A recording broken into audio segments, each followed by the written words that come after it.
Now, over the last 3 years, perhaps no one in Washington in the swamp has been more accurate when it comes to COVID than Senator Rand Paul of Kentucky. He was right about the lab leak. He was right about therapeutics. He was right about natural immunity. He was right about masks. And now, years after Paul's Democratic colleagues ridiculed him, called him names, well, the senators, refusing to wear a mask, they made a big deal about that. Take a look at this headline from the New York Times. Quote, "The mask mandates did nothing. Will any lessons be learned?"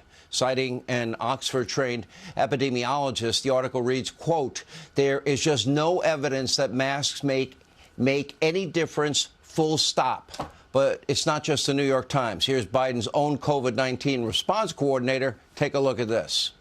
I mean, the notion that you could cut respiratory infections, there's no study in the world that shows that masks work that well. So you're never going to get the kind of benefit from mandatory year-round masking as you would from making substantial improvements in indoor air quality. But it's a lot easier to implement as well. All right, so masks don't work. Natural immunity does. And, oh, yeah, COVID-19 originated in that Wuhan virology lab, thanks to what we knew was happening in there, gain-of-function research, coronavirus research. And now we know, as we suspected and talked about, funded in part with your tax dollars, NIH funding going to the EcoHealth Alliance, going right to the Wuhan virology lab. In other words, Dr. Fauci was either lying or trying to mislead the American people. Take a look at this. So what you're doing is defining away gain of function. No. You're simply saying it doesn't exist because you changed the definition on the NIH website. This is terrible, and you're completely trying to escape the idea that we should do something about trying to prevent a pandemic from leaking from a lab. There's the preponderance of evidence now points towards this coming from the lab, and what you've done is change the definition on your website to try to cover your ass, basically. That's what you've done. You've changed the website to try to have a new definition that doesn't include the risky research that's going on. Until you admit that it's risky, we're not going to get anywhere. It's a dance, and you're dancing around this because you're trying to obscure responsibility for 4 million people dying around the world from a pandemic.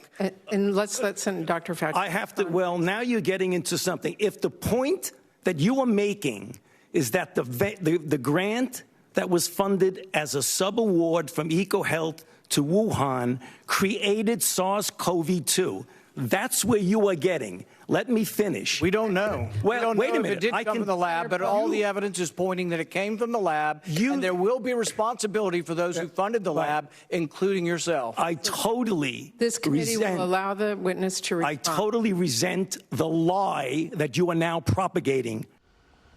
Here now with reaction, Kentucky Senator Rand Paul. He's also a medical doctor. Senator, now we know from the Energy Department, now we knew from the FBI, shockingly, our own National Security Advisor, Jake Sullivan, is not even accepting what we now have learned. There's a variety of views in the intelligence community about the origins of COVID-19.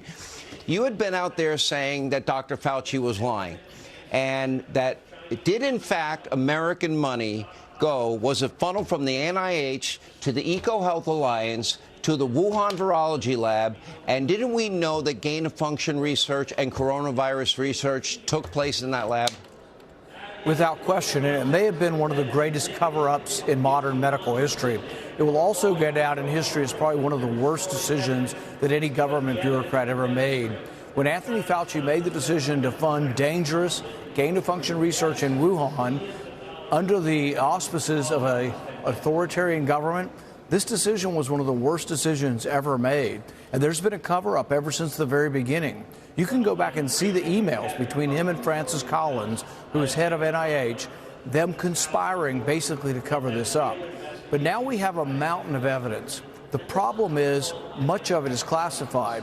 Well, the New York Times reported from the Department of Energy that their scientists now believe that this came from a lab is actually classified, and somebody leaked it illegally.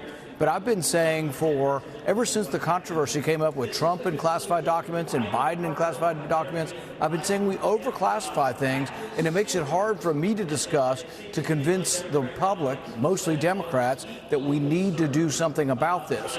So part of the problem is we need to unclassify this. The scientists and their arguments, we now know the conclusion, but I should be able to freely discuss with you the actual scientific evidence that came from the Department of Energy and those reports. Those reports should be released to the media. We should all be allowed to read them. But this is still a problem. This is a real problem, and winning the final argument is that most of the documents are classified. All right, so didn't we have right after 9/11, didn't Christy Todd Whitman at the EPA tell rescue recovery workers that the air quality was fine? That's what I recall at the time. On the issue of COVID, haven't they been wrong on pretty much everything? We now know that they were wrong on masks. We now know that when they told us if you got the vaccine that you'd never get COVID, that turned out to be a lie. If you get a booster, that's going to help you. That did not help many people. We even had studies showing that if you got a booster, you might increase your chances of catching COVID. Now we have all of the other evidence that's out there. We had the early exchange in January of 2020 with high-ranking NIH officials and Fauci, 900 pages from The Intercept, Project Veritas. Then we got the emails from the NIH themselves that they had a strong belief that their money went to the Wuhan virology lab. So for them to deny it, or, aren't they just denying the science at this point? They don't want to tell us that they were wrong? I think they're trying to escape the culpability because ultimately Anthony Fauci's advocacy, he had to go outside the boundaries of the normal process. There's a committee that's supposed to review these dangerous viruses and see if the experiments are too risky and shouldn't happen. This didn't occur in the Wuhan experiments. Anthony Fauci gave a waiver. He was one of the few people in government who could give a waiver and said the research doesn't have to be reviewed by the committee. We're just going to let it happen. Well, let me ask you, I think it's relevant considering they were wrong on ground zero. They were wrong about masks. They were wrong about vaccines. They were wrong about boosters. They were wrong about wet markets versus the Wuhan virology lab. Now people in East Palestine and Ohio, they're being told by politicians take out a glass of water, they drink it in front of them, and they're telling them everything's fine in East Palestine, in spite of the all the fish that have shown up dead, animals that have shown up dead, and people showing signs and symptoms of illness. Do you trust that they're being told the truth in Ohio? No, and here's the problem. This is what the CDC currently tells you about COVID. If your 15-year-old has had COVID, they still want him to be vaccinated. If your 15-year-old boy has had COVID, they want him to be vaccinated, he gets vaccinated. Let's say he gets myocarditis, chest pain, goes to the hospital, and has a heart ailment from the vaccine. Do you know what the CDC tells you? As soon as he's better, he should get another vaccine. No parent with any lick of common sense would allow their kid to be vaccinated after they've already had COVID and had myocarditis from the vaccine. But the CDC's recommendation is that your kid should get a second vaccine as soon as their heart is better. The vaccine caused him a heart inflammation, and the CDC tells you this. This is why nobody trusts the CDC, because no mom with any bit of common sense would ever subject their kid to another vaccination after they had a heart inflammation from the first one.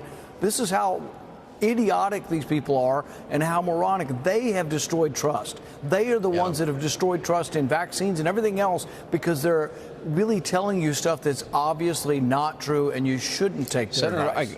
I got to give you props. I got to give you a lot of credit. You were outspoken. You were out there on a limb. You were alone from the very beginning. You were talking about natural immunity. You were looking deeper into the origins of COVID when nobody else would. And this, to me, is not only vindication for you, but for a lot of other people that was smeared and slandered and called the conspiracy theorists. So we appreciate you being with us, Senator Rand Paul. Thank you. Thank you. All right. When we come back.